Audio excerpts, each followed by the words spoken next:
Well, hello, folks. Ron Howard from Extreme Sequences. Last night we had Extreme Talk, and the wonderful Jim Evans had made a suggestion, and it was a suggestion for the Mother of All Wreaths by Gilbert Engineering that I hadn't even thought of. And it was a simple question. Hey, have you thought about using submodels for the Mother of All Wreaths? You have no submodels for the Mother of All Wreaths. And the first thing I thought was, well, I don't know that I would need those. I mean, I could tell it 10 rings of 64, but I can already create some of those effects, so I don't need submodels for that. That's almost silly. But I said, let's do it. And so, with a glass of wine in hand, I took to the mighty xLights and I proceeded to put together a submodel for each of the Mother of All Wreaths. And this is what I created. Submodel 1, 2, 3, and 4. And I did this by clicking on the generate and telling it that I wanted 4 slices. I wanted 4 vertical slices. And that's what it created for each one. And then I went up to my group section here. I created a new one called Mother of All Wreaths Vert Group. And I put in submodels 1 through 4. And then 1 through 4 for the second Mother of All Wreaths. What happened next was somewhat exciting and surprising. And I wanted to share that with you. For you folks that are getting into the high density props, congratulations. It is a fantastic time to work with high density props. So out of the blue, I just started putting together a couple effects and said, yeah, let's take a look at this. And kind of, I'll see how good I am at remembering what it was I did. But I know I put a fan effect on here.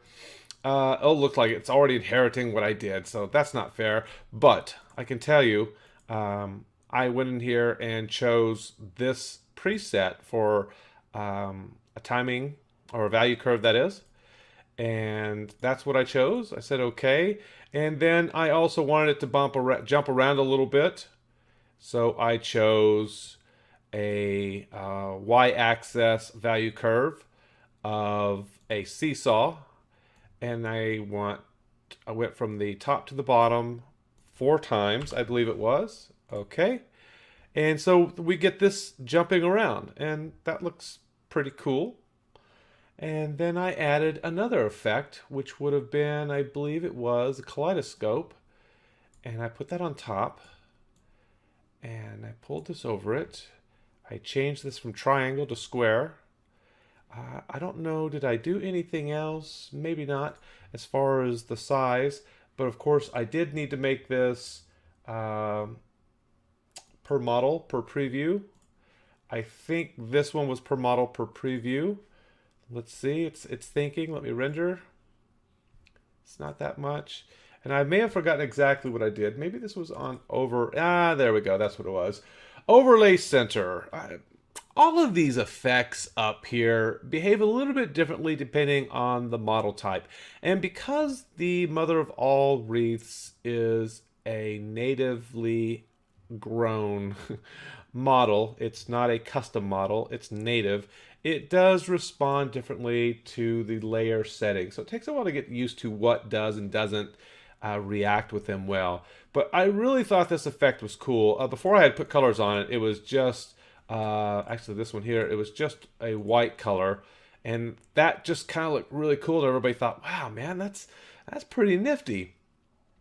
So as always, when you're dealing with multiple layered effects, it's a good idea to go in here and practice different things. 1 is mask, 2 is mask, 1 is unmask, and you start getting these different effects, and it's just a lot of fun to play with. Even something like that is kind of cool. We'll go in here, not that one, this one. Let's go in here and add some colors back to it. It's just fun stuff. So I hadn't thought about the idea of subdividing a high density model like this, but it really, I think, could be a lot of fun to do. So if you're playing around with these effects, do check that out. Do try these other settings. I accidentally hit canvas. I didn't want that. 1 is true unmask. 2 is trim mask, and I need to render now because I actually, you know what? I do need canvas. Canvas is a part of Kaleidoscope, so it's often easy to accidentally bump one of these, but just know something like canvas is canvas for Kaleidoscope is kind of a given. So let's go back up here. Let's see what else can we do. 2 is unmasked. 1 reveals 2. Oh, that's kind of cool. Kind of cool. And so keep in mind what this is doing is it's taking the 4 sections, slices, 1, 2, 3, 4, 1, 2, 3, 4, and applying these effects that way. And the key is always work with the one effect, and you could try different things. We could go to overlay center. It's not going to be, well, holy that's pretty wicked. Look at the difference. Look at this difference. That's cool and everything. That bounces away the way it's supposed to be interpreted. But when we go to overlay center, I like that. Now let's add the kaleidoscope. Boom. Nice. Now for flavor, I call it lightly seasoning, we can change the size of the kaleidoscope. See, if we take it all the way to the end, 100%, basically that's not really using any kaleidoscope. We bring it back and it starts introducing or adding the kaleidoscope to it. Oh, whoa, look at that. It just needed a moment to catch up.